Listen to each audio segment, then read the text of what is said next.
નશાબંધી આબકારી વિભાગમાં મોટા ભૂકંપની શક્યતા। વિભાગમાં પ્રથમ વખત ઓપરેશન ગંગાજળ જેવી કાર્યવાહી સંભવ। અધિકારીઓ ઔદ્યોગિક ગૃહોને હેરાન કરતા હોવાની ફરિયાદ બાદ કાર્યવાહી સંભવ। અડધા ડઝન અધિકારીઓને પદ પરથી હટાવાય તેવી શક્યતા। આરોપ લાગેલા પદાધિકારીઓને પદ પરથી હટાવી તપાસ થાય તેવી શક્યતા।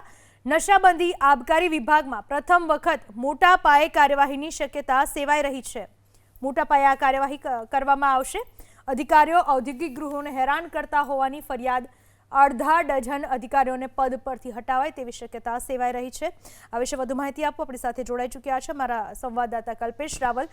कल्पेश, कया कारणोसर आ अधिकारीओने पद परथी हटावाई शके छे? शुं आरोपो लाग्या छे आ अधिकारीओ पर? पूनम, उद्योगपतिओं एक प्रतिनिधि मंडल थोड़ा दिवस पहला ज गांधीनगर आव्युं हतुं ने उच्च कक्षाए रजूआत करी हती।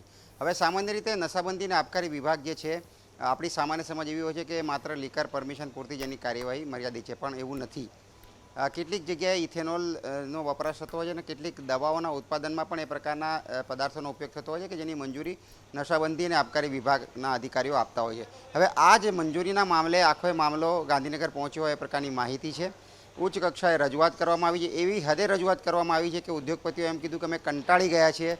અધિકારીઓના કથિત ભ્રષ્ટાચારના સંદર્ભમાં ગંભીર આરોપો પણ લગાવ્યા હતા અને એના કારણે સીધી ફેક્ટરીના પ્રોડક્શન પર પણ અસર પડતી હોવાની ગંભીર રજૂઆત કરવામાં આવી હતી। ઉદ્યોગપતિઓની આ રજૂઆતને ખૂબ જ ગંભીરતાથી રાજ્ય સરકારે લીધી જે પ્રકારની માહિતી છે અને ખૂબ જ નજીકના સમયમાં અડધો ડઝન એટલે લગભગ 6 થી 7 નશાબંધી આબકારી વિભાગના અધિકારીઓ ઉપર કાર્યવાહીની તલવાર ઝીંકાય એવી પૂરેપૂરી શક્યતા છે।